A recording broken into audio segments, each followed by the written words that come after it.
So this is 9.2. We're starting chapter 9, and we're talking about plane curves and parametric equations. Hopefully you have some experience with parametric equations from pre-calc. Just to refresh your memory, so if I gave you this function, y equals negative x squared over 72 plus x, right, this might be used to describe an object that's propelled into the air at a certain angle and it has an initial velocity, and this is the path that the object follows. It doesn't tell me much. It tells me where the object has been. It doesn't say when the object was at a given point.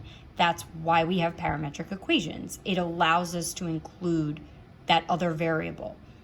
Most of the time that's t. So what do parametric equations look like? Here would be an example. I have two different functions, essentially two parts to my function, and they both include the parameter t. So x is written as a function of t, y is written as a function of t. So it allows me to include that third variable t. So not only it's at this spot xy, but it's there at time t equals whatever. So hopefully that was just a refresher, because you should remember parametric equations from pre-calc. For today, all we're going to be doing is sketching them, and we'll talk about a little bit eliminating a variable. So it should be very easy for us to kind of intro into chapter 9. So if you take a look at our first example, we're going to talk about sketching a curve. So here's my parametric equations that were given to me. I have, again, x equals and y equals both with t as my parameters. So I have x equals t squared minus 4, y equals t over 2, and I'm always given that starting and ending point for t, so that I know exactly where it is I'm supposed to be graphing this. So makes sense. Great place to start would be to generate a table.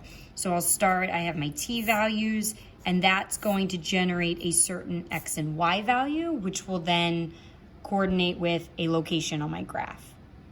I'm starting at t equals negative 2, and so I'm going to do negative 1, 0, 1, 2, and 3, because that's where it tells me t ends.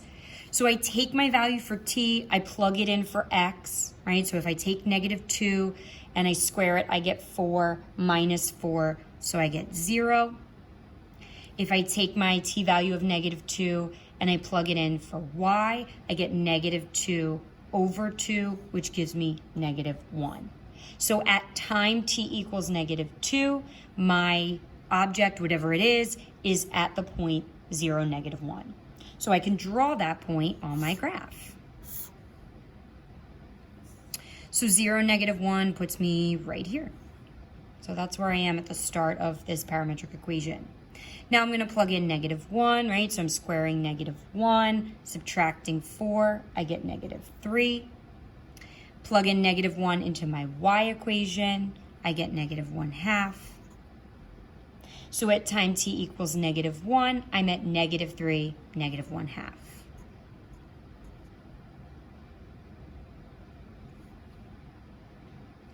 So if I keep doing that, I'm again just taking my t values, plugging them into my x equation, plugging them into my y equation, and then using that ordered pair to generate a point on the graph. So I don't want to bore you with what should hopefully seem pretty easy, but I'm plugging in these t values and I'm getting out this x and y value that then corresponds to a point on the graph. So hopefully when you went and filled in your table, you got very similar coordinates. And so again, I'm going to go through, then I'm at negative 4, 0, negative 3, positive 1/2, 0, 1, and finally 5 and 3/2. So I have all those points, but what's important with parametric, a couple of things here. So we plot with increasing values of t, and we do that so we can think about this is where it started, this is where it ended, and this is the path that it took to get from start to finish. So when I go ahead and I fill in my curve here, that shows me the path, but it doesn't really show here's where it started, here's where it ended, this is the direction that it went in. So what you find with parametric is that you also have arrows along your curve to indicate that direction. So it's very important that you have those arrows. So I might make that note, right? Draw arrows to indicate direction. Necessary with parametric equations. All right, let's try another example. This time we're also going to talk about eliminating the variable, so just adding another aspect to this problem. So I have my parametric equations here. Again, x and y are functions of t, and I have my t ranging from -2 to 4, so I'm going to draw myself my little table. I'm starting at t equals -2, and I'm going to +4.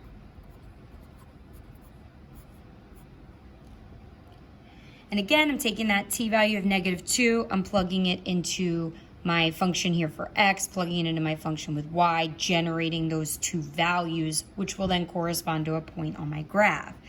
So let's see, if I plug in -2, so I'm going to get 6 minus 4, so I'm going to get a +2 for x. And if I plug in -2 for y, for t, what I'm going to get for y is a -1. So again, if I think about what that means, at time -2, I'm at the point to -1.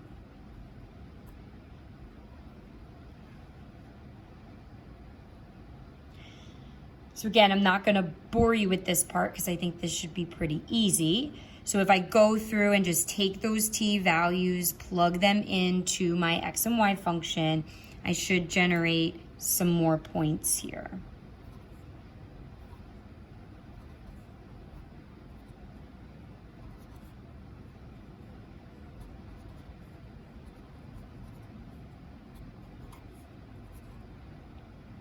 And then I'm going to take those ordered pairs and I'm going to put them onto my graph.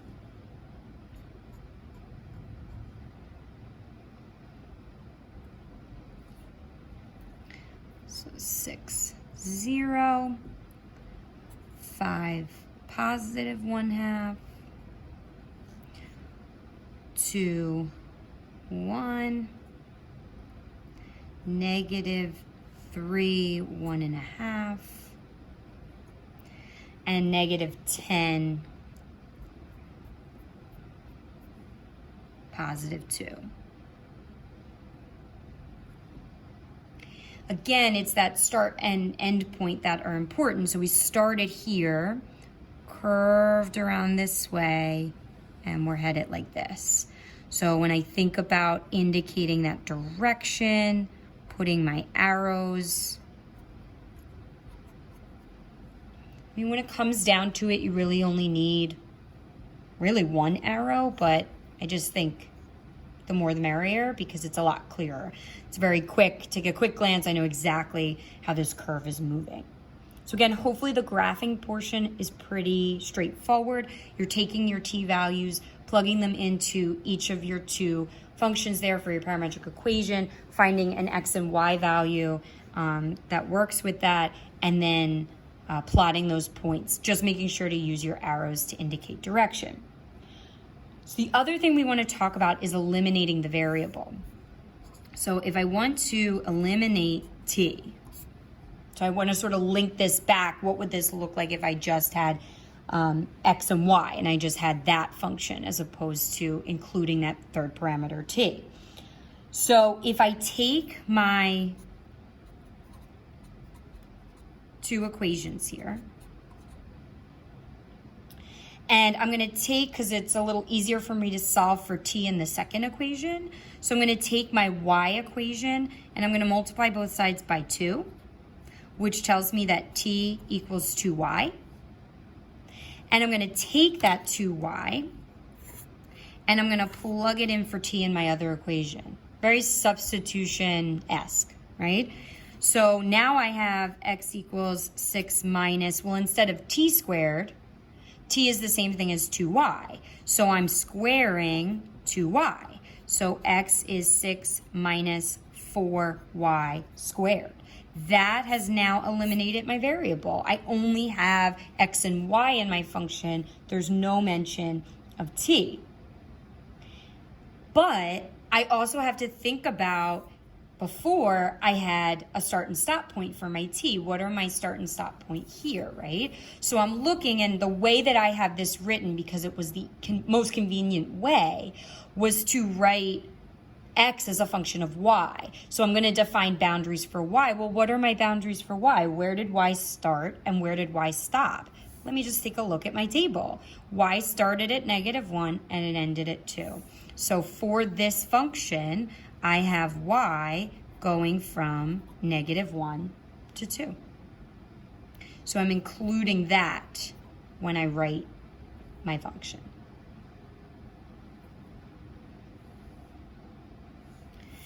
So let's take a look at another example, example 3.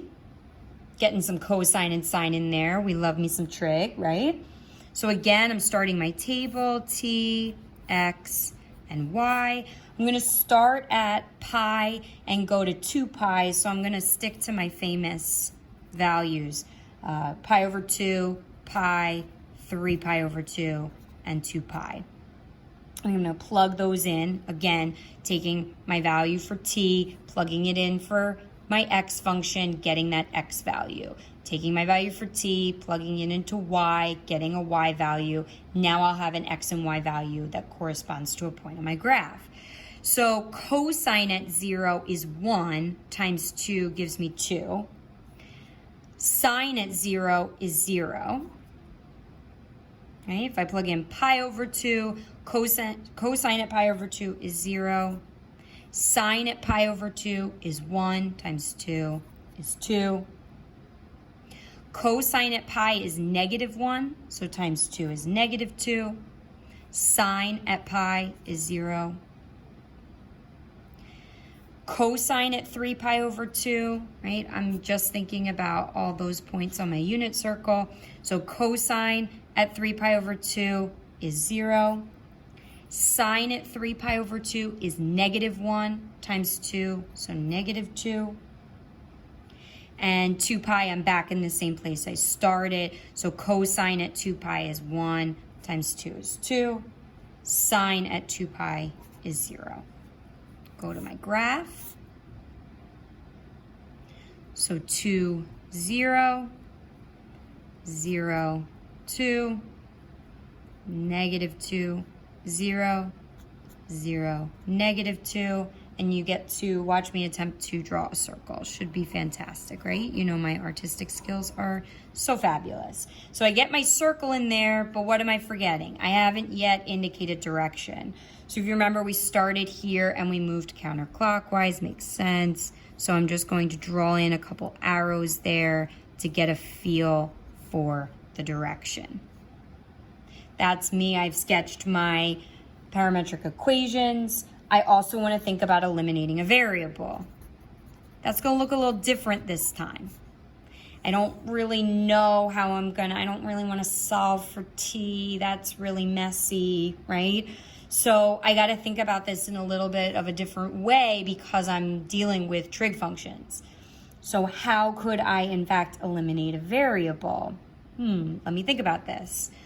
We know that sine squared t, plus cosine squared t has to equal 1, right? It's on the window. It's still here, even though you're not here, right? It's on the window. It's also in my brain. So instead of sine t, what does sine t equal in the equations that I was given? Well, if I solve my second equation here, my y equation for sine t, right? Sine t is y over 2. Cosine t would be x over 2. So I'm going to use those. Instead of sine t, I'm going to replace sine with y over 2. But it's sine squared, so I'm squaring it. Instead of cosine t, I'm going to replace it with x over 2. And let's think about what I have here, right? I have y squared over 4 plus x squared over 4 equals 1, which is the same as x squared plus y squared equals